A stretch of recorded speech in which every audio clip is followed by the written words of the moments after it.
This channel does not promote any violent, harmful, or illegal activities. All content provided by this channel is meant for an educational purpose only. জঙ্গি নিশানায় রাজ্যের বিরোধী দলনেতা শুভেন্দু অধিকারী বিস্ফোরক report দিয়ে সতর্ক করল কেন্দ্রীয় গোয়েন্দা সংস্থা।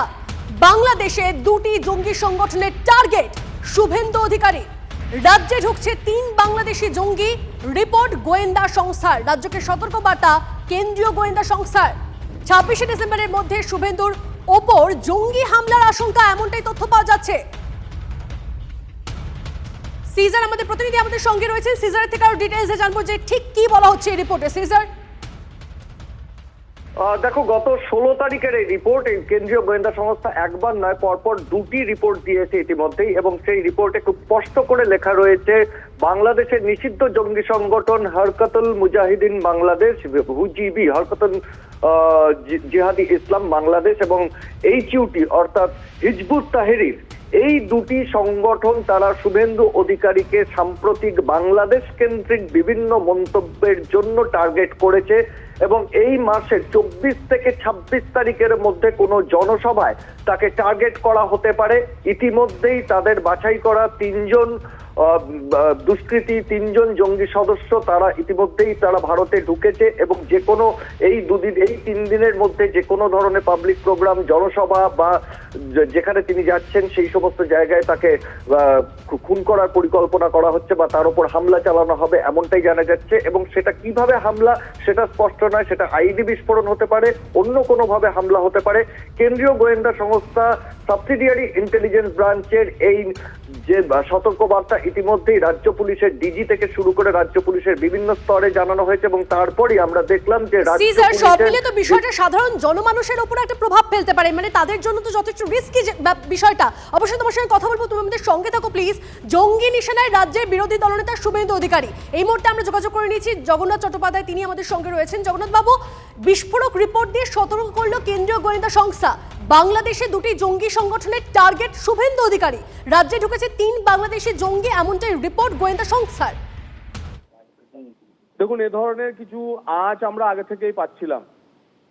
5ই আগস্ট বাংলাদেশের ওই মাৎসন্যায় বা অরাজকতা শুরু হওয়ার পর থেকে শুভেন্দু অধিকারী শুধু ওপারের না, ওপার এবং এপারের বাঙালি হিন্দুর জন্য সোচ্চার হয়েছেন।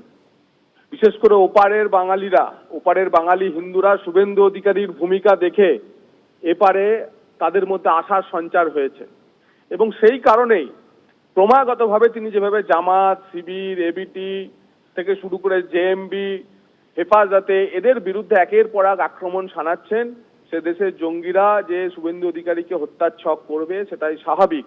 আমরা এই ধরনের আঁচ পাচ্ছিলাম। কেন্দ্রীয় গোয়েন্দা সংস্থা সে কথাই রাজ্য পুলিশকে জানিয়ে রেখেছে, কিন্তু এটুকু আমরা বলে দিচ্ছি যে শুভেন্দু অধিকারীর শেষ রক্তবিন্দু পর্যন্ত তিনি হিন্দু বাঙালির জন্য, সে বাংলাদেশের হিন্দু হোক আর পশ্চিমবঙ্গের হিন্দু হোক, এ লড়াই জারি থাকবে। শুধু শুভেন্দু অধিকারীর সঙ্গে শুভেন্দু অধিকারী নয়, সারা পশ্চিমবঙ্গের আপামোর হিন্দু সনাতনীরা তার সঙ্গে রয়েছে। কোনো জঙ্গি সংগঠনের হুমকি, কোনো জঙ্গি সংগঠনের নিশানা তাকে এই কাজ থেকে বিরত করতে পারবে না। বেশ, অনেক ধন্যবাদ আপনাকে জগন্নাথ বাবু। কথা বলছিলাম বিজেপি নেতা জগন্নাথ চট্টোপাধ্যায়ের সঙ্গে। সিজার আমাদের প্রতিনিধি আমাদের সঙ্গে রয়েছেন। সিজার, যে কথাটা তুমি বলছিলে, আমরা দেখতে পাচ্ছি যে যেটা গোয়েন্দা রিপোর্টেও উঠে আসছে যে 5ই আগস্টের পরবর্তী সময় বাংলাদেশের সংখ্যালঘুদের অর্থাৎ হিন্দুদের ওপর নিপীড়নের ঘটনায় তিনি বারবার সোচ্চার হয়েছেন, এবং সেই সময় দেখা গিয়েছে যে বাংলাদেশের এই সনাতনী জাগরণ মঞ্চের একাধিক নেতা তারা বিভিন্ন সময় শুভেন্দু অধিকারীর সঙ্গে যোগাযোগ করেছেন, সাম্প্রতিক সময়েও একাধিক নেতা যোগাযোগ করেছেন, এবং এখান থেকে তিনি বারবার তাদেরকে সাপোর্ট অর্থাৎ মানসিকভাবে তাদেরকে যথেষ্ট সাপোর্ট দিয়েছেন, এবং সেই জায়গা থেকেই কোথাও বাংলাদেশের এই নিষিদ্ধ জঙ্গি সংগঠন বা মৌলবাদীদের কোথাও টার্গেট হয়েছেন শুভেন্দু অধিকারী, এমনটাই কিন্তু কেন্দ্রীয় গোয়েন্দাদের রিপোর্টে উল্লেখ করা হয়েছে। এবং সাম্প্রতিক সময় তিনি ভারত বাংলাদেশ সীমান্তেতেও একাধিকবার গিয়ে সেখানে বিক্ষোভ দেখিয়েছেন, এবং বাংলাদেশের বিরুদ্ধে কড়া পদক্ষেপ নেওয়ার কথা বারবার তিনি বলেছেন, এবং সেই সমস্ত বিষয় কোথাও সেগুলোকে কাজে লাগিয়ে জসিমউদ্দিন রহমানের মতো, আনসারুল আনসারুল বাংলা টিমের যিনি প্রধান, তারা যেভাবে সেখানে উস্কানিমূলক বক্তব্য দিচ্ছে এবং সেই উস্কানি দিয়েই সেখান থেকে এই ধরনের পরিকল্পনা করা হয়েছে এমনটাই জানা যাচ্ছে। এবং এর আগে আমরা দেখেছি যে আনসারুল্লাহ বাংলা টিমের যে 8 জনকে গ্রেপ্তার করা হয়েছে তাদেরকে জেরা করেও জানা গিয়েছিল যে আরএসএস এর বিভিন্ন সংগঠকের ওপর হামলার পরিকল্পনা তাদের রয়েছে। অর্থাৎ এটা যে সামগ্রিকভাবে একটা সিনক্রোনাইজ পরিকল্পনা সেটা কিন্তু এই রিপোর্ট থেকে স্পষ্ট। একদম, অবশ্যই নজর থাকবে এদিকে আমাদের। অনেক ধন্যবাদ সিজার। আরো একবার আপনাদেরকে জানিয়ে রাখি যে বড় খবরে আমাদের নজর রয়েছে এই মুহূর্তে জঙ্গি নিশানায় রাজ্যের বিরোধী দলনেতা শুভেন্দু অধিকারী। বিস্ফোরক রিপোর্ট দিয়ে সতর্ক করল কেন্দ্রীয় গোয়েন্দা সংস্থা।